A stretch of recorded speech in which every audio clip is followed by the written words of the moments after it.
All right. Welcome to the Worst of the Best podcast. I am your host, and with me today, I consider a very special guest. His name is Carl, and he's the main host, the creative mind, the genius, whatever you want to call it, behind the Who Are These Podcasts podcast. Carl, welcome. Thanks for having me, Ryan. I don't like that you said I consider him to be a special guest. You probably don't give a shit, but I think it's a cool guest. Like, assume that other people also think it's pretty cool that I'm doing the show. Please, just fake it for me. Well, I've interviewed people on my other podcast. I have a Rocky Series podcast. I've interviewed people like Bill Conti and Vince DiCola. Oscar winners, no big deal. But you are you're right below. No, I'm just joking. Well, I did, but you're right. The name dropping early on in the episode.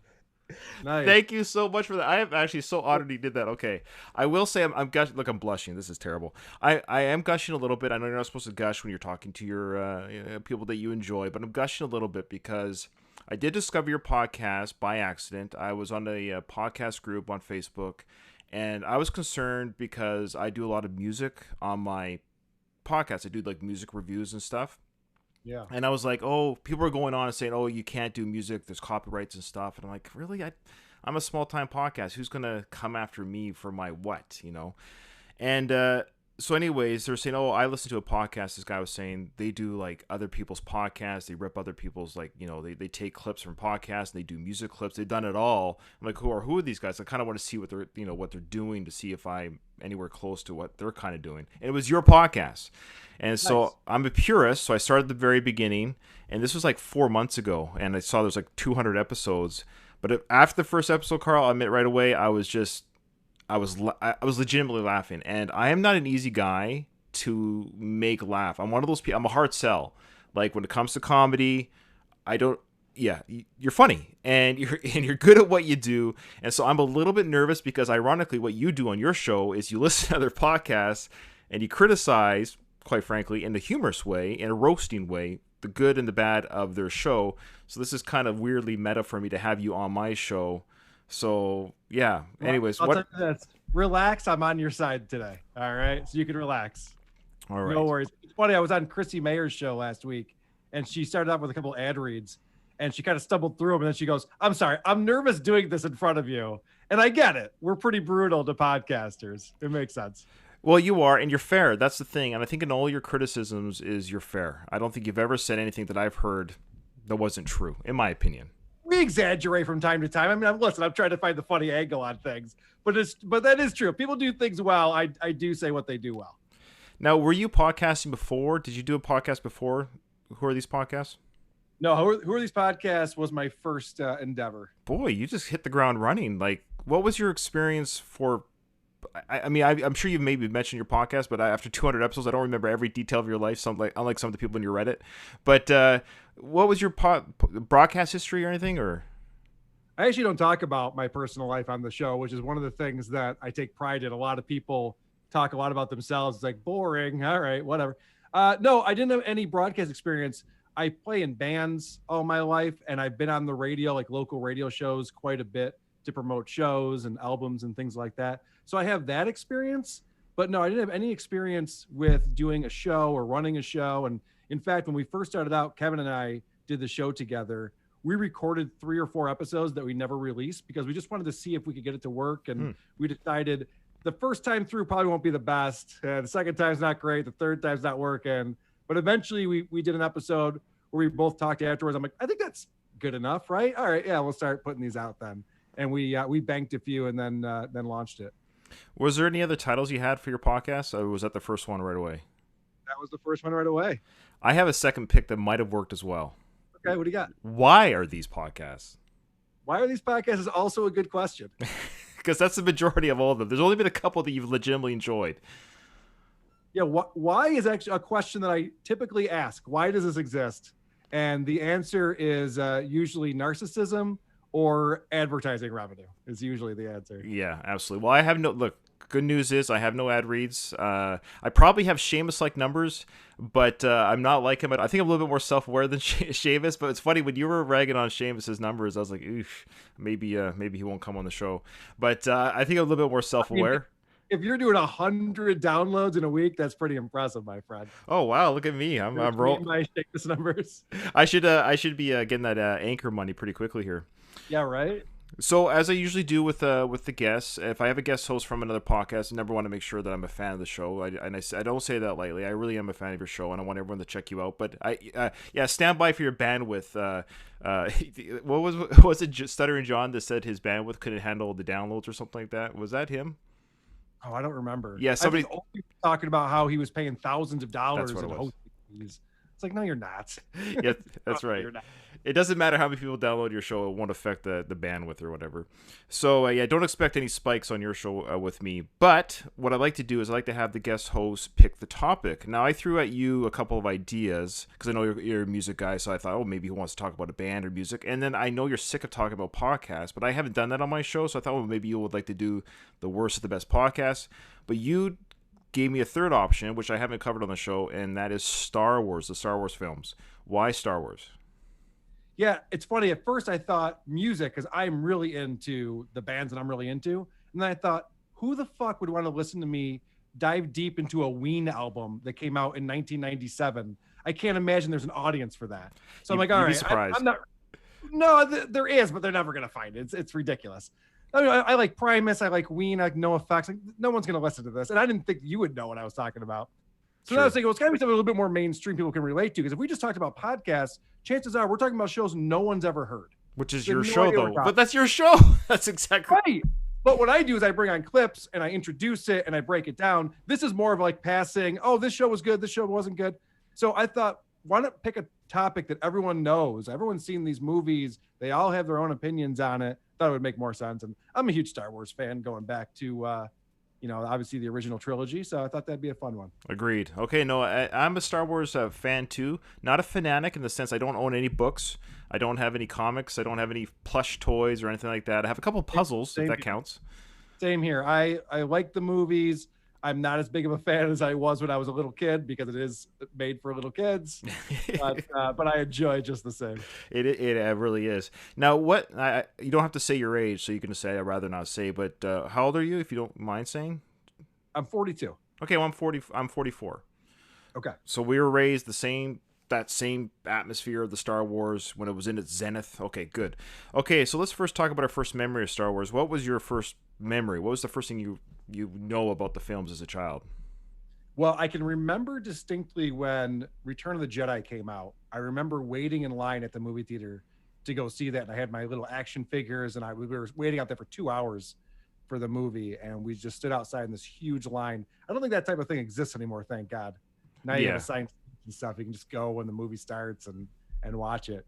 But that would probably be my earliest memory. Okay. That's a good memory. Mine was actually, I did see Empire. I was young. I was 5, almost 6, but I saw Empire Strikes Back in the theaters.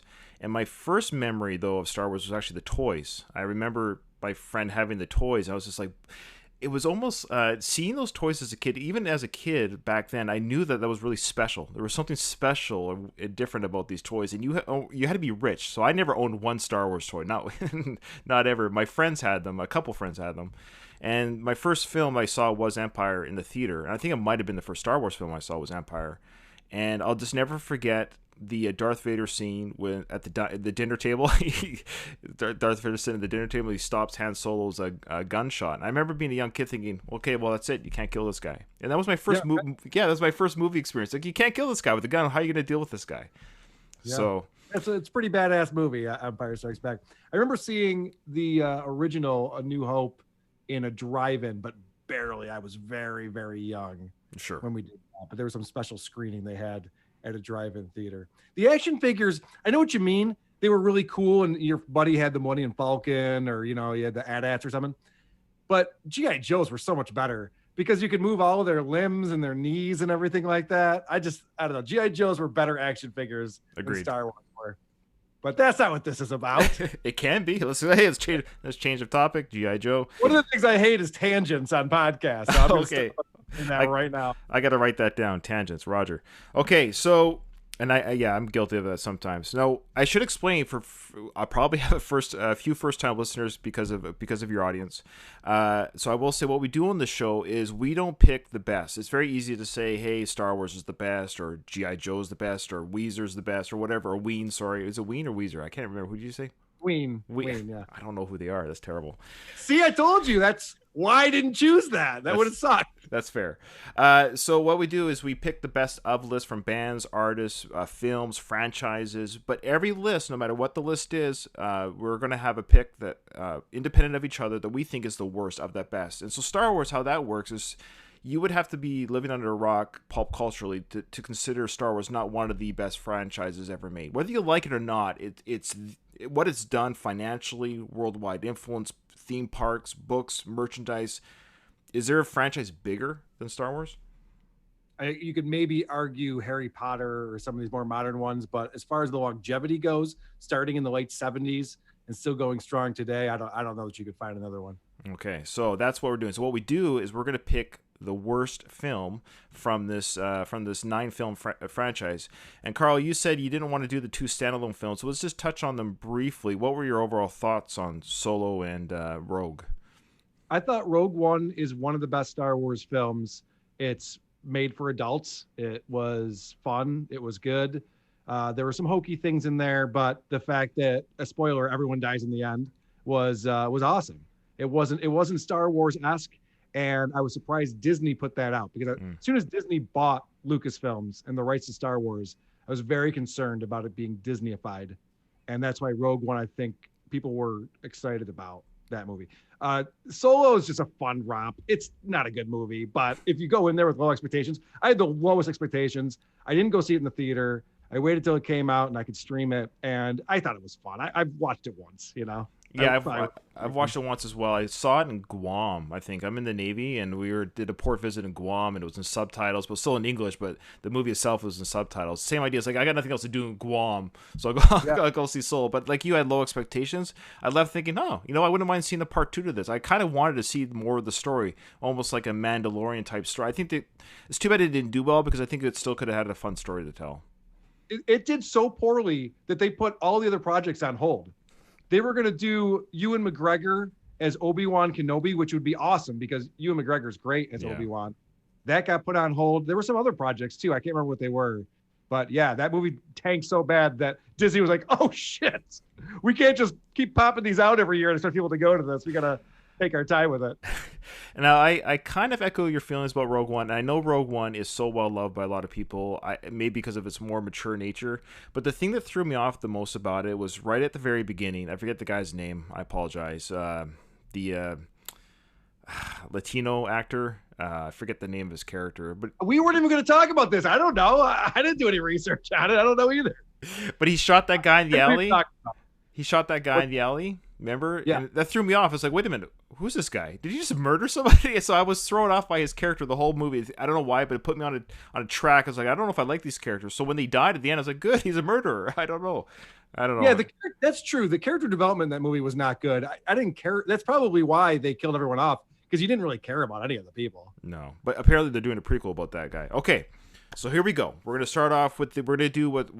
good, another Star Wars prequel. Just what everybody wants. That's what they're saying. They're doing I think his name's Pedro or something. I don't know. That's a Mandalorian guy. Learn your lesson, Star Wars. Yeah. Oh yeah, we should make it known. If you're listening to this episode because you're a Star Wars fanatic, you think you're going to learn anything new from us, it's highly unlikely.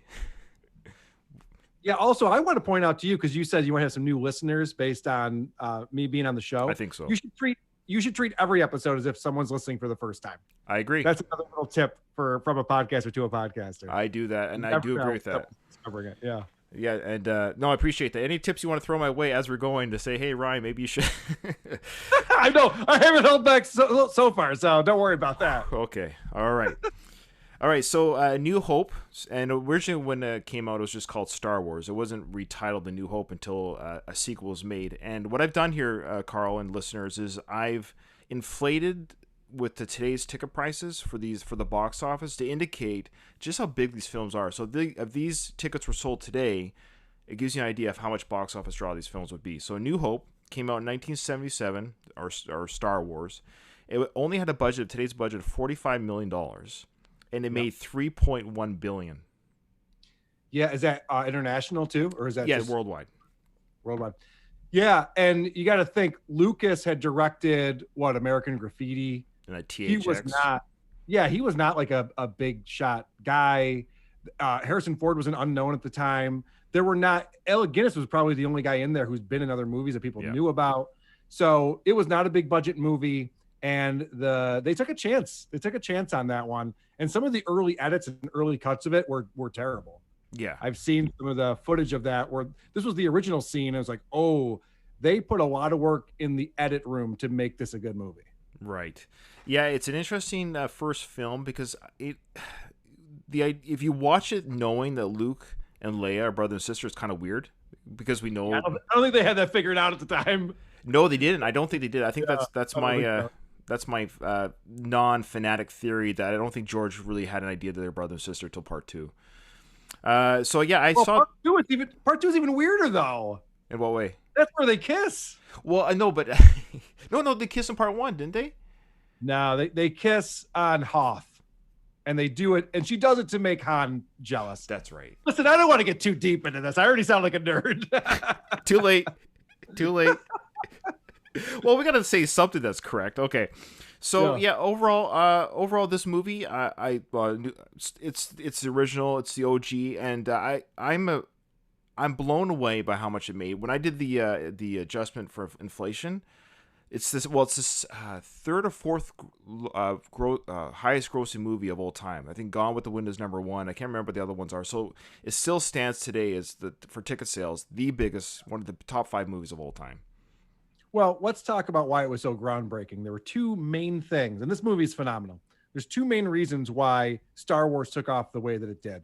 One is the special effects. Yeah. The special effects at this time in 1977, there were no space movies. Compare this to other movies that were coming out around that time. There were no movies where spaceships were flying around, looking realistic, blowing each other up. No. The special effects were outstanding. The other part was the character development of this movie. I think it's overlooked, and I think all the other Star Wars movies, they don't spend a lot of time on this, and that's where they kind of don't do as good a job, is for some reason you really care about Luke and Leia and Han and Chewie to some degree and the stupid sarcastic droids. You actually care about these people and their plight and their mission because it's this old Western style of story arc where it's the guy that should have no chance of becoming the hero, and everything about it is gets you invested in who these people are and you're rooting for them. And that I want to point that out because that becomes important when we start talking about the prequels and the movies that came out more recently. It's like you need to care about the characters and want them to succeed. Oh, well said. And I also liken it to like, you ever play role-playing games on like the Nintendo or the Genesis or whatever? And I have not. Really? I've definitely not done that. No. Oh, okay. Well, that's me nerding out a little bit, but it's always the farmer kid that saves the world or saves the planet or whatever it is, and that's kind of like in some ways I think the original Star Wars or Luke Skywalker's that's the original farm boy who becomes like the savior of the galaxy. So like you're saying there, that character development is, I think it's definitely very unique, and in some ways it overshadows what follows. But before we get into we're going to get into Empire if you're ready to go to Empire. Sure. Okay. What I find interesting, though, there's a huge box office, and I had to double check my numbers. Mm-hmm. There's a huge box office drop with Empire. So Empire came out 3 years later. It had twice the budget of $100 million in today's money. It still made $1.7 billion, but it made half of what Star Wars the original made. Are you sure about that? I double checked. Now, please, in the comments below, everyone, I'm sure I'll get attacked, and that's on me. But I double checked. It was $558 million of 1980 money. So yeah. All right, we have a policy on WATP, and that is ain't no fact checking. So I'm just going to assume that you're wrong, and we're just going to move along because I'll say it right now: Empire Strikes Back is a masterpiece. Mm-hmm. It is an amazing movie. The way that look, the acting isn't great, so let's just get past that. All right, We'll get past the acting. But in order to follow up the original Star Wars and come out with a movie that's going to be even better than that movie was quite a feat at the time. Right. And Lucas made a really smart move. He brought in a co-writer. I can't think of the guy's name, Zemeckis or something like that. Lawrence Kasdan. Oh, maybe that's what it is. Yeah. Yeah. Because he also wrote on episode 9. They Yeah. brought him in for another thing. Anyway, see, if you're a Star Wars nerd, you're like fucking pissed off at us right now. You can't listen to us.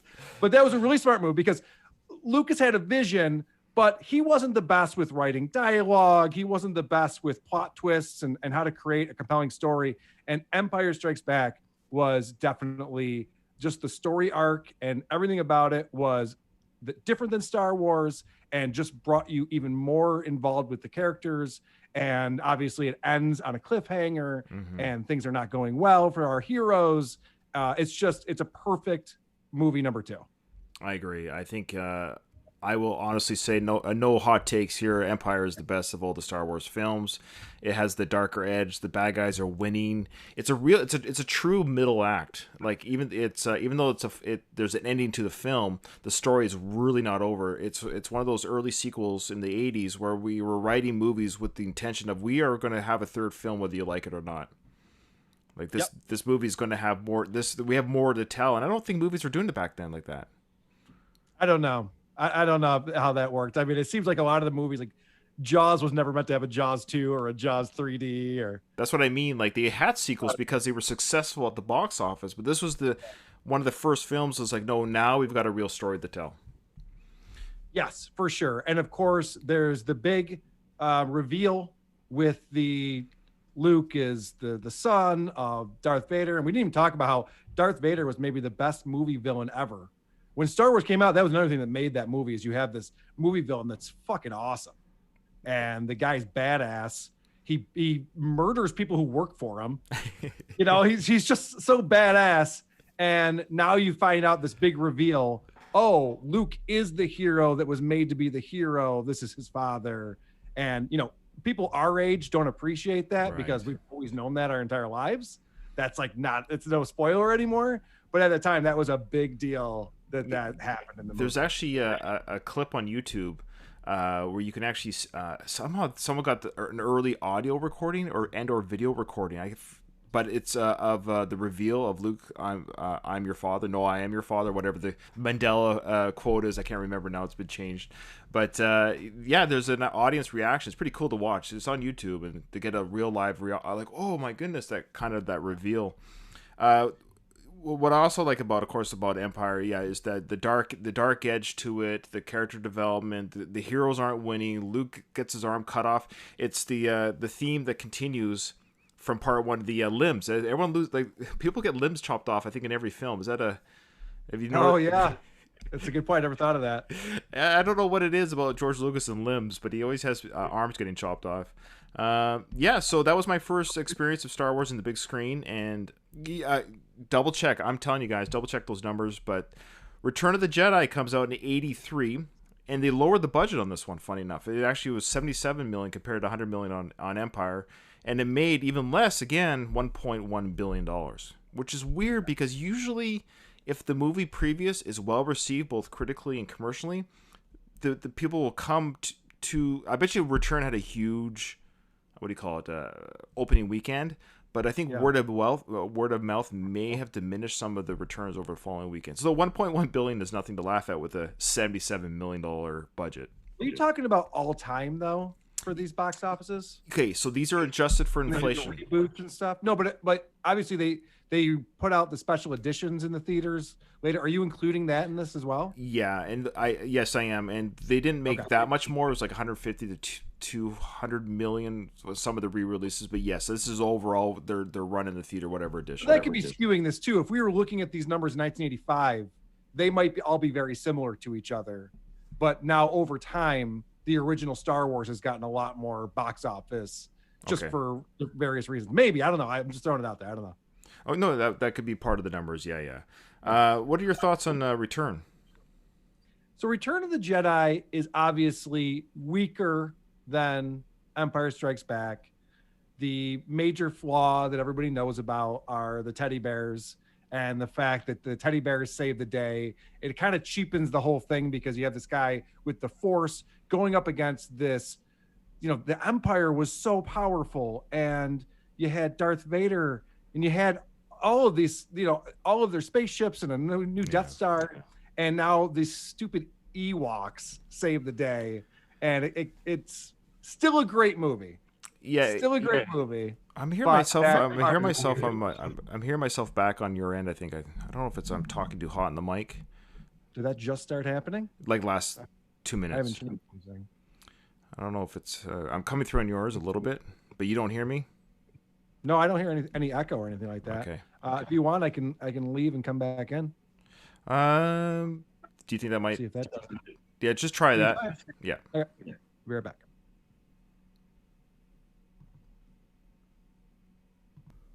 All right. Well, yeah. Welcome back. Appreciate that. Hopefully that works. Imagine if you didn't come back. That'd be kind of awkward. Like, yeah, that'd be hilarious. I'm like, this show sucks. I'm out of here. Well, maybe it does, but I appreciate you coming back all the same. Funny if I purposely sabotaged your audio and then just never came back. Oh my gosh. Okay, I totally agree about the teddy bears. My understanding about the Ewoks is they were supposed to be Wookiees. Yes, I did hear that. And then they changed it, and I think it had to do with merchandising, right? Oh, I thought it was they couldn't find enough tall people, to be honest with you. Okay. And they had more little people. I guess they got more kids. It was easier to find kids and little people than it was to find 7 They couldn't just wait for the NBA to be off season to shoot those scenes? I guess not. Oh, man. Yeah. I did not know that. I always assumed, I did hear the rumor about it was supposed to be Wookiees, but I always assumed that because I was a little kid at the time, Ewoks were everywhere. They were toys everywhere. They became a cartoon series. Right. It was like, it seemed like it was all marketing and merchandising from the very beginning when they wrote those characters into the movie. Well, I think when you watch the sequences of the Ewoks in their battle, if you were to replace all that fighting with the Wookiees, then it makes sense. Okay. If that makes sense. The damage that the Ewoks did, it doesn't make sense that they were able to, they're so battle hardened. But had the Wookiees been doing that kind of fighting, you would have been like, oh, yeah, that's believable. The Wookiees can take on stormtroopers. I don't know. They were like ganging up on stormtroopers and jumping on top of their heads and stuff. It seemed like it would be how teddy bears would fight. Sure. I don't know. I could be wrong. The frustrating thing about Return for me, other than the Ewoks, is the beginning sequence was so amazing with Luke coming in as a dark Jedi wearing the black robes. And even as a young kid, I geeked out. I was like, oh, he's totally embraced the Force. He's coming in totally like confident and battle hardened, and his face is all mucked up, and he's like older and wiser looking. And then he loses the black robes for the rest of the movie. I'm like, oh, that was just like a gimmick or a disguise to fool Jabba. And I was like, I wish they kind of explored him tampering a little bit with the dark side before meeting his father. Yeah. I didn't pick up on that. I will say the thing that's great about the movie is it introduced something that many Star Wars movies have done since then, and probably other movies as well. The ending battle sequence was 3 battles in one. You had the spaceship battle going outside of the Death Star to destroy the Death Star. You had Luke versus Vader in the sword fight on the spaceship. And then you had the gun battle going on the ground on the moon, where they're trying to shut down the force field. And it seems like every Star Wars movie has that now, right? Where there's 3 battles going on at once, and they all depend on each other, and it's always a last minute, oh, we saved this thing. No, now we can do this thing. And it seems like all hope is lost. And they do it. But to think about them doing that in 1983 and the way they pull that off is really impressive. It's probably the most impressive thing of the original series is the very end battle scene of, now it gets a little cheesy with, pulling his dad out and, you were right. Tell your sister you were right. That's like lame, but whatever. They had to add the series somewhere, right? Why did they have to get a guy that looks so terrible? When they revealed that helmet, I was like, oof. He was like, even as a kid, I was like, that's Darth Vader. It's like they got a guy with a bloated face. It looked like his face had been underwater too long. Well, he didn't look like Hayden Christensen, that's for sure. Yeah, talk about film. I don't see any similarity there. Yeah, talk about film continuity. That's a big film flub there. All right. I bet I wish they had that one back. Okay, so let's roll into now. So the film ends in 83, and I remember being a kid and hearing about the Clone Wars. I think the Clone Wars were mentioned at least once in the film franchise. I think, Obi brings it up, I think, in the first Star Wars film. Yes, he says that your father fought. I fought amongst your with your father in the Clone Wars. And so there was this like this kind of like mysterious like, oh, there's a Clone Wars. The stormtroopers were like used to be good, and there's this is like old pre-internet talk. This is just stuff that you and your buddies would talk about or glean from books or whatever. And so we knew that there was this prequel thing that rolling around in George's mind. And as we got older, as I got older, as you got older, and we're like, when are these films going to be made? George is not getting any younger. Why are we taking so long to tell this story? And so when it was announced, I think it was 97 or something, that filming had started for the prequels. Me, like everybody else, I was extremely, extremely excited with the idea that we were going to see the genesis of the Stormtroopers, of Darth Vader, of a young Obi-Wan Kenobi. What could possibly go wrong? I was there opening night. I was also very excited for the Phantom Menace. So, what are your thoughts on 1999's Phantom Menace? The budget, very low budget, by the way, $115 million, and it made a $1.5 billion.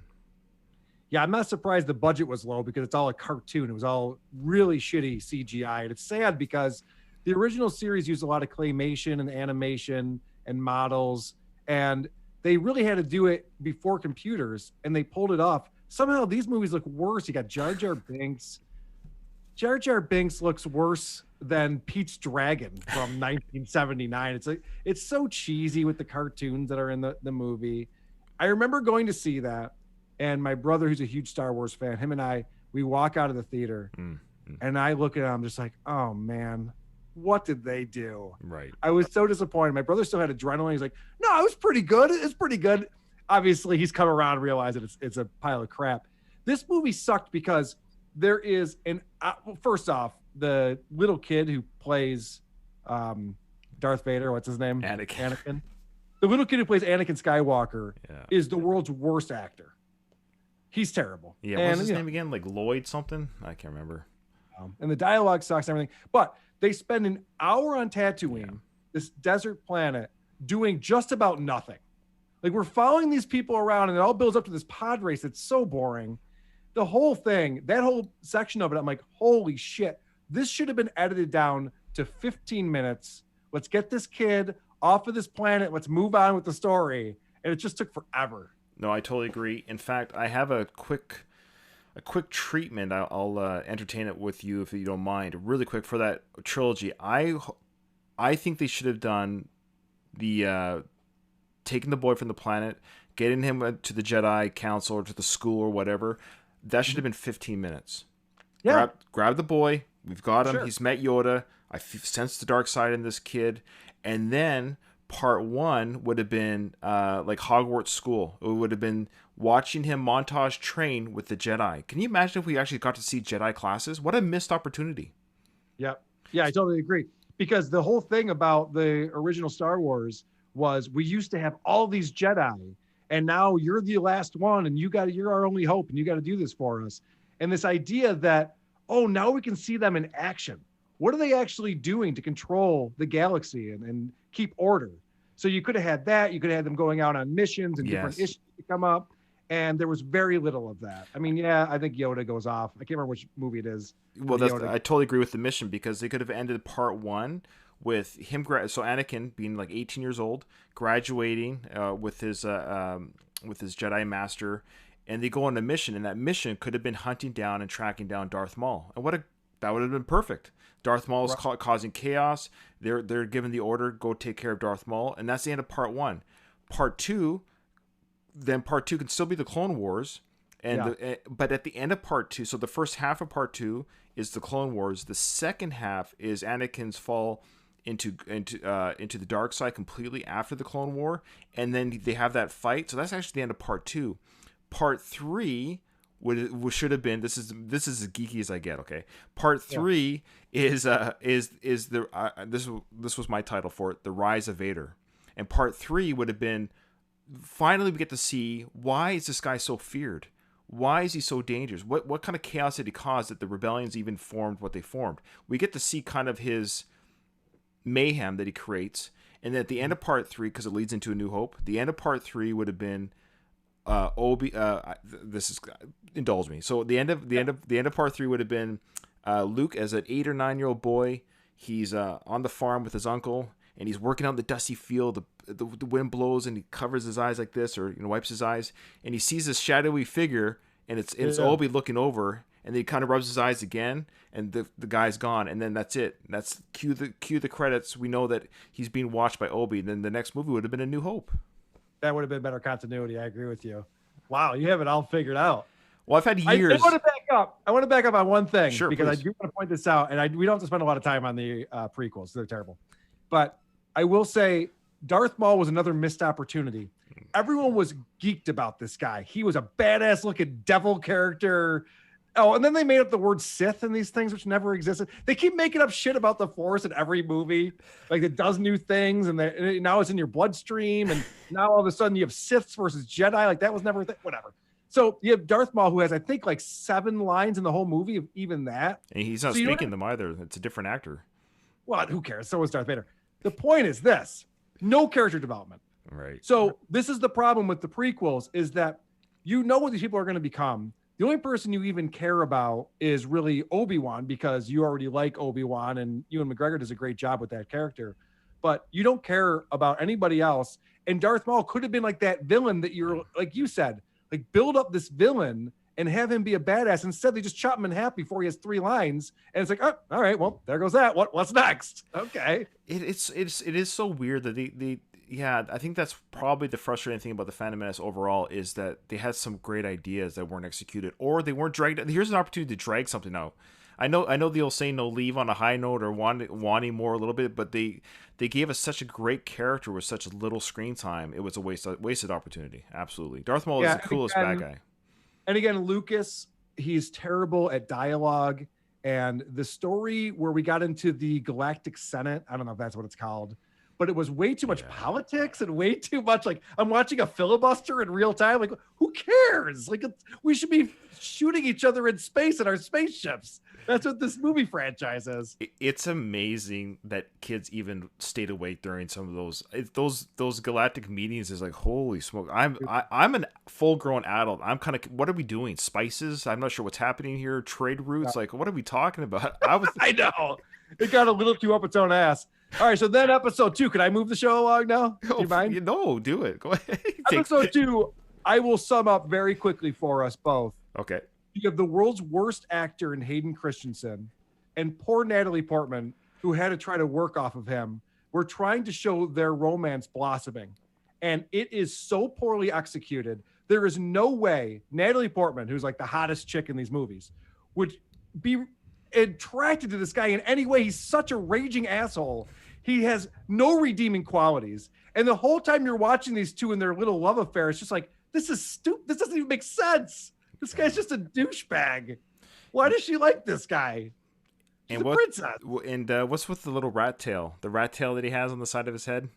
It's terrible. Is that everything about Hayden Christensen is so poorly executed? He's a terrible actor. Why was he?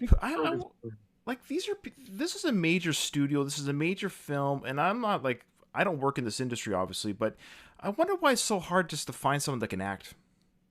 Well, I think part of it is, and you know this, the director has a lot to do with the acting performance that they get.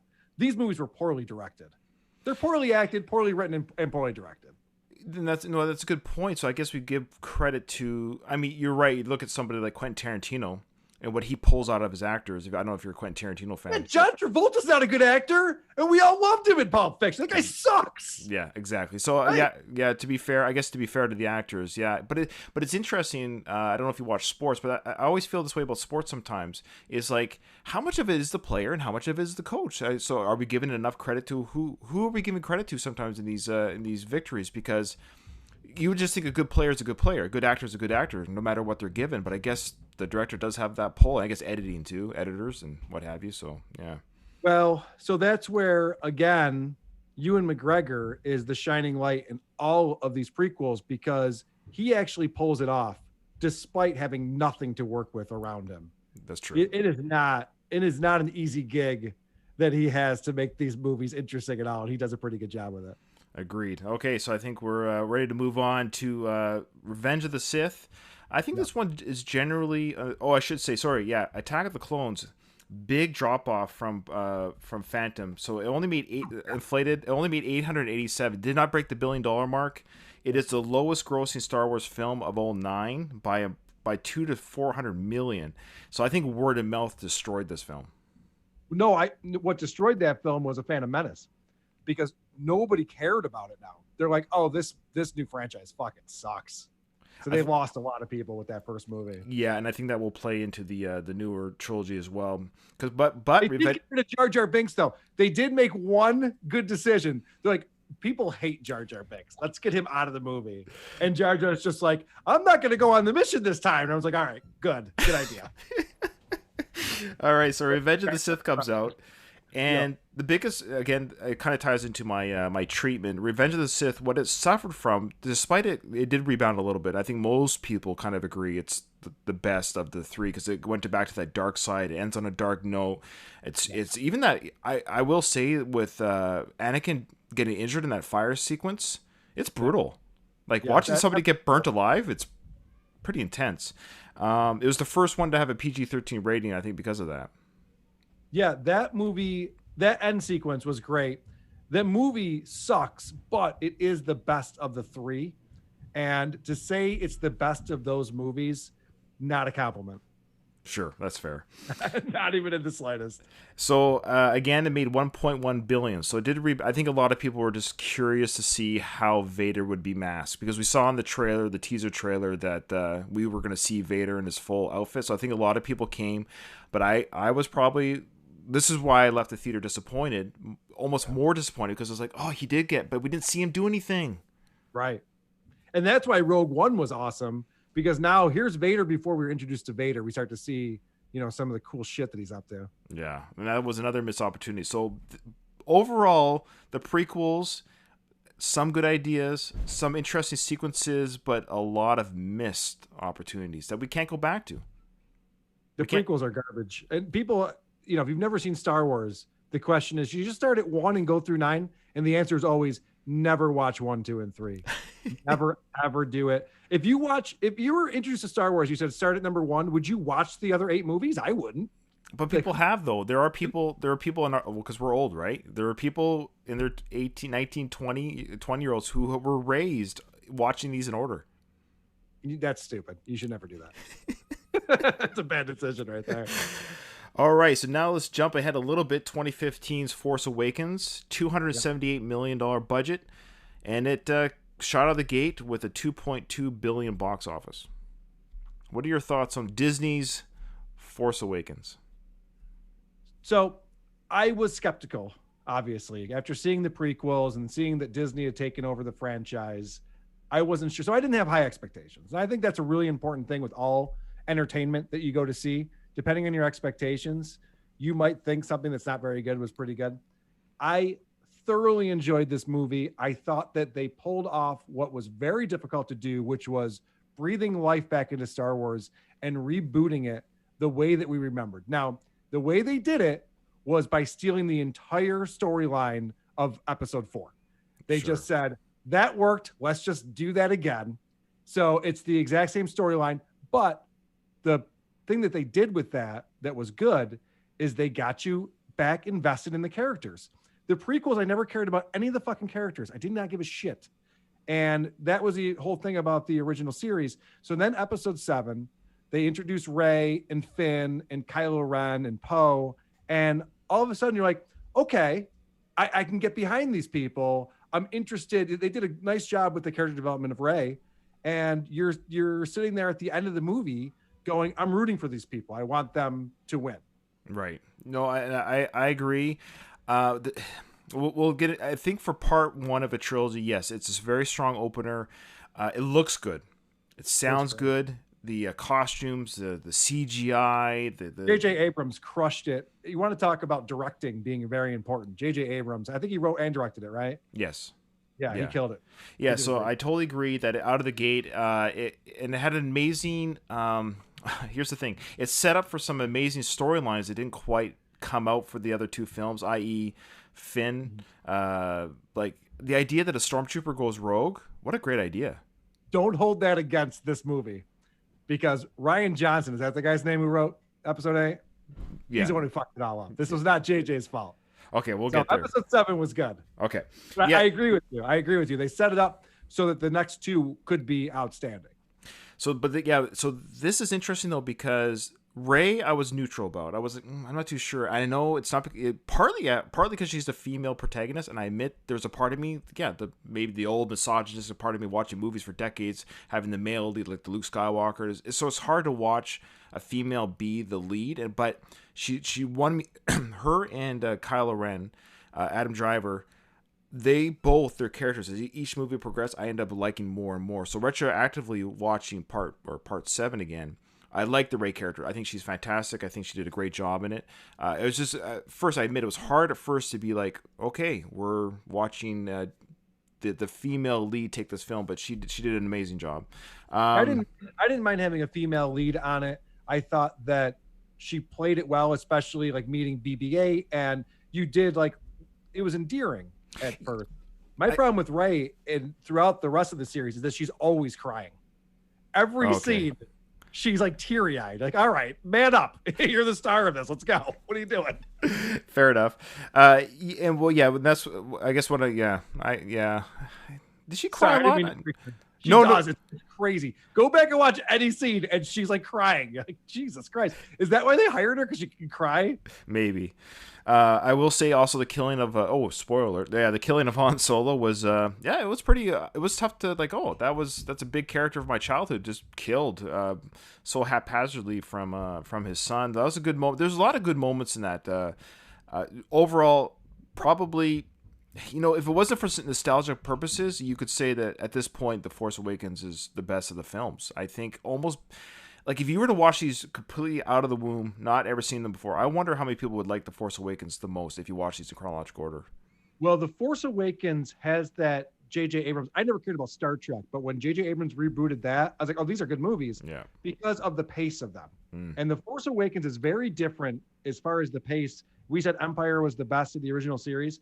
Empire is boring as shit compared to Force Awakens. It's just go, go, go, go, scene, and just shit happening all the time. You don't even get a chance to just take a break. It's just from beginning to the end, it's go time, which I'll give it credit for. It is entertaining. So the next one came out 2017, The Last Jedi. This one divided audiences and critics. It made 1.4 billion, so it almost made.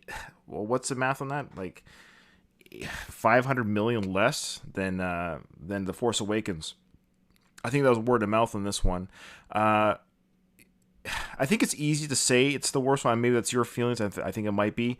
There's a lot to like in this film. I think there's a lot of visual that I really like. That Red Throne Room fight was a good fight sequence. I know the best part of the whole movie for sure. That part's awesome. The killing, you finally see the Imperial Guards like be badass. Yeah, and they're just like samurais. They're like ninjas. It was awesome.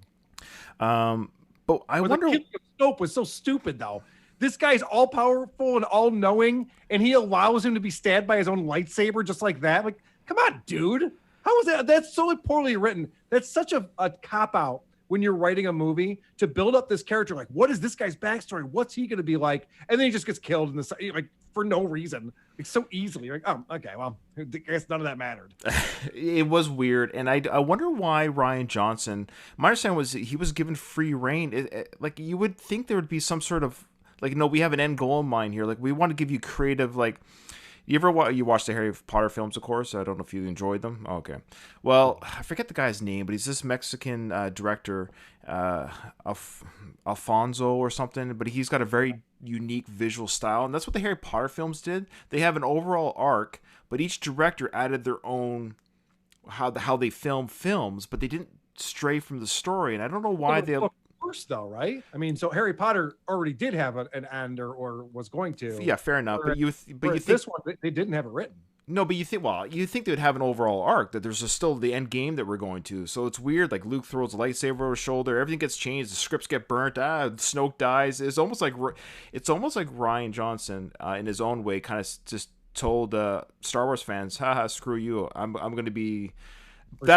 That's kind of why I did enjoy some parts, because I will admit, as a viewer, because I'm not a Star Wars like fanatic in the sense, like, I wasn't heartbroken. It didn't upset me. It confused me a little bit, but there were times in the film, I will admit, that I was like, oh, okay, I have no idea where this is going. Now I actually legitimately don't know. Like maybe Rey will go to the dark side. Maybe Kylo Ren will go to the light side because it kills Snoke. There was parts of me that I admit I was actually wondering what was going to happen. I will say the casino or the freeing of those wild horses sequence, that was horrible. Of course, that was the worst part of the whole film. Did I say Snope earlier? You said Snoke. Thank you for correcting me. Snoke was the guy's name, right? Yeah, who's Snope? Snape? That's Harry Potter? Snope. Yeah, Snopes is that website, isn't it? Snopes is the website. That's how unmemorable this character became. I don't even remember the guy's freaking name, and he was supposed to be this huge badass villain with a backstory. And instead, they had to bring the what's his name, the Emperor Palpatine. back. Yeah, Emperor Palpatine back in episode 9 because Ryan fucked it up so bad. Yes, the casino scene was the worst. A lot of social justice warrior bullshit going on where we're worried about animal cruelty.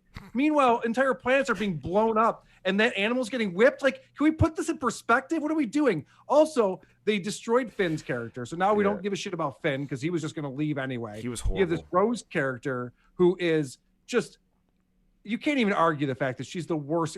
I'd rather have 17 Jar Jar Binks in a movie than one Rose. And so what they do is they go on this crusade that does nothing for the plot. It has no basis. It doesn't change anything that happens in the movie. There's no reason for it. And it's like most of the movie is their stupid fucking going to the casino and saving the day because all these wealthy people who sell arms. It was trying to make all these political points, which was really frustrating to me. And the plot itself, if you just look at the overall plot, it's the worst Star Wars movie by far because the plot is we're chasing a spaceship. And so one spaceship is chasing another spaceship and they only have so much fuel, but they can't get any closer for some reason. So they have to chase each other in slow motion over a 2.5 hour film. It's like, dude, this is like an episode of Star Trek from the 60s. What are we talking about? We're just chasing a spaceship for 2.5 hours. And the person on the good guys can't explain what the plan is to anybody. That didn't make any fucking sense at all. She's like, you just got to trust me. You just got to trust me. Yeah, but what's the plan? You just got to trust me. Yeah. Can you just tell me the plan? I'm on your side. She wouldn't do it. So then, of course, he has to go out and try to figure out how they're going to, fix this. The whole thing was so stupid, so poorly written. And Rian Johnson had an agenda. He destroyed the whole post sequel or, whatever you call it, these 7, 8, and 9. Yeah. He kind of destroyed the whole thing because now I don't care about the characters anymore. He's ruined what we're trying to accomplish. Luke Skywalker is an asshole. It was so poorly done. So poorly done. Okay, well, as always, your rants are amazing. I can't top that. So we'll move on to The Rise of Skywalker, the last one. JJ is back in the helm to try to right this ship before it comes into port. We know this is the end, the finale of the Skywalker saga.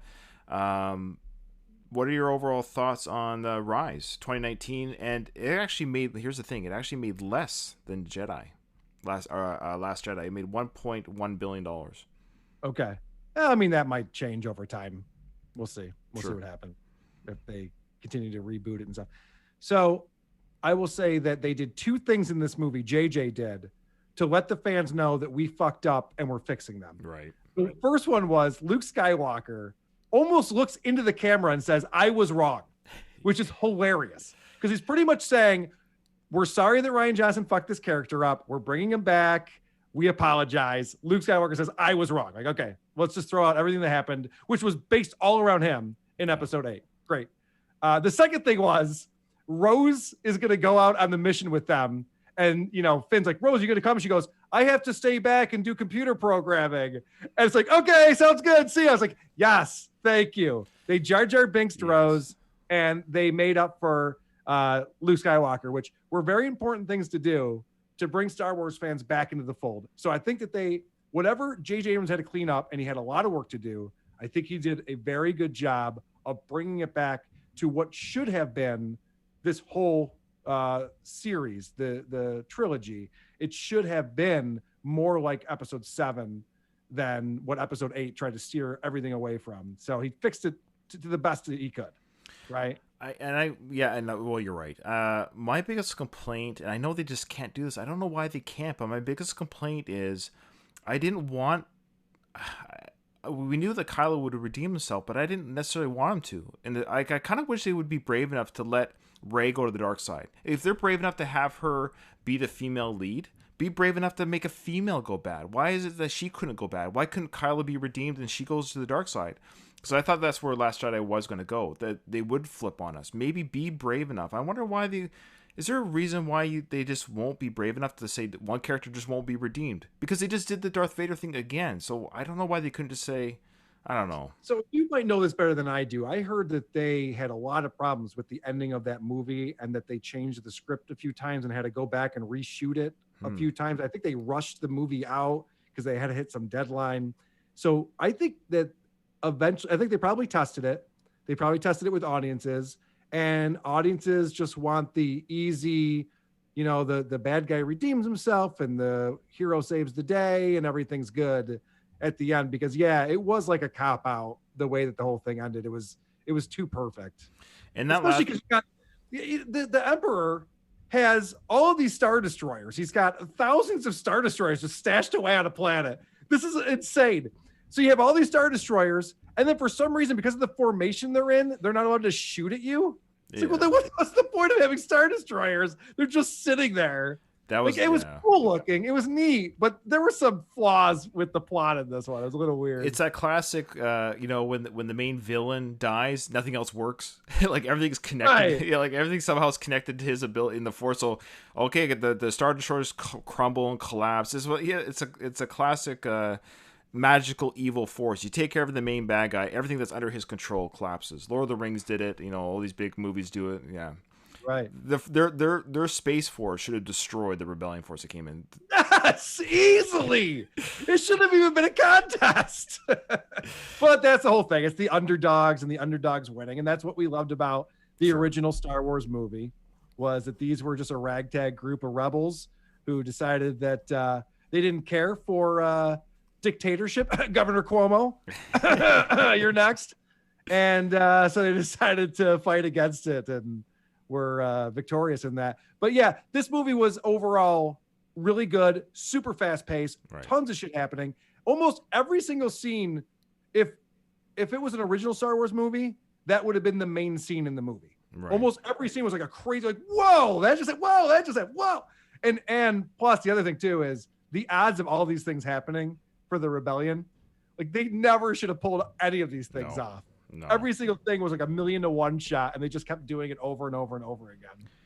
It would have been interesting had they let Abrams just do the whole trilogy. Yes, it would not interesting. It would have been better, much better. Right. Abrams obviously had a better vision for this and understood not only what Star Wars fans want, but what this should have become based on that original trilogy. And I was always excited. You talked about being excited for the prequels and the Clone Wars. I was always excited about 7, 8, and 9, seeing what happens with Luke and Leia and Han, and what happens to these characters as they get older. And now there's a new group who have to come in. And one of the things that they fucked up in this series is they never really explained how after they took down the Empire, all of a sudden there's a new thing that's even bigger. It's like, well, then what are we doing if destroying Darth Vader and the Death Star and the Emperor isn't enough to take care of the evil in the universe? Well, then maybe evil just is always going to exist, and we should just try to live with it and just try to figure out our own way, right? I agree. Well, they have to make another. They're doing another Star Wars saga. It's coming. Well, they're going to introduce all new characters, right? Yes. It's not going to be any part of this anymore. Yeah. Okay, so what we're going to do, we're going to just quickly say what you think and what I think is the worst of each of the trilogies, again in order of release, and then what is the worst one overall. I think we've already kind of hinted at a couple here and there, but maybe our choices will surprise one or the other. So of the original trilogy, which is we'll take turns. I'll start with this one. So how I'm basing this on, this might throw people off. I'm not basing this on artistic quality or anything like that, or what it meant to people, or what started the whole thing. But I'm basing this on, if I had the 3 in front of me, which one would I put in last? Like, which one would I want to put in last to watch? Yep. I think for the sake of having fun, A New Hope, though it's the original OG and it introduces all the characters, I think if I just want to watch a fun film, I think Return of the Jedi is more fun to watch than A New Hope. So I'm basing this kind of... And the Star Wars movies to me are about fun. Are they fun or not? Not about artistic quality or acting or even anything else. So at the end of the day, I think A New Hope is the least fun one to watch for me. All right, I could see that. I could make that argument as well. I do have the special editionized versions of the movies. Somebody came in and they created widescreen HD versions of the movies, taking out all the crap that Lucas put in to ruin the movies, like the CGI Jabba the Hutt and all that kind of crap.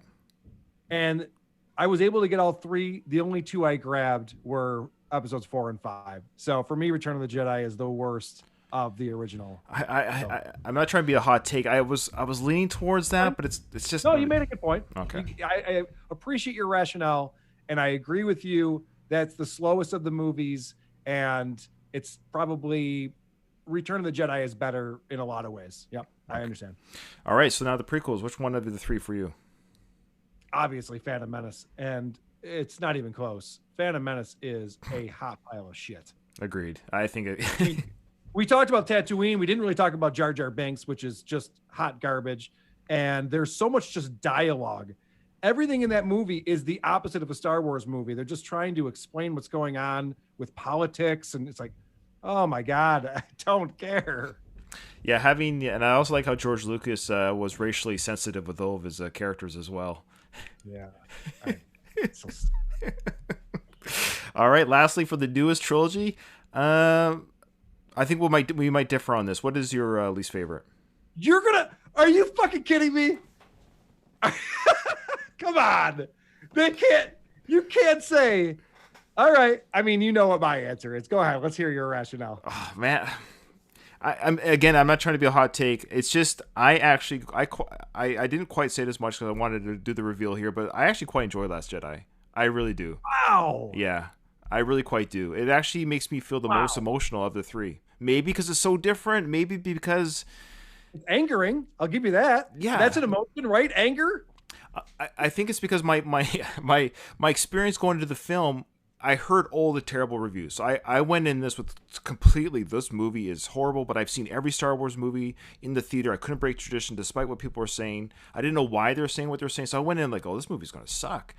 But the moment Luke threw that lightsaber over his shoulder, I was like, what is going on here? I guess I was more entertained by the idea of how chaotic it was. Other than the milk drinking scene of that alien creature, that was horrible. But I actually quite enjoyed it, though it wasn't a perfect film. I don't know, but so I think the worst for me, unfortunately, is Rise of Skywalker. Okay, I'm gonna good film, but just I'm gonna go ahead and say it's expectations. So you even just said it. You heard it was a bad movie. You went in there, and that's why I said that about Solo. That's not a good movie, but I heard it was a bad movie, and so when I watched it, I was like, well, it's not that bad. It was fun, and I didn't know going into. I'm sorry, I get these all confused. Is it Last Jedi is episode 8? Yeah. I didn't know going into Last Jedi anything. I think I went opening time. And I was so blown away at how they undid everything because I was so excited they built up these characters and they rebooted the series and then they undid everything. And so it was interesting. Yeah. A Star Wars fan, I was very depressed.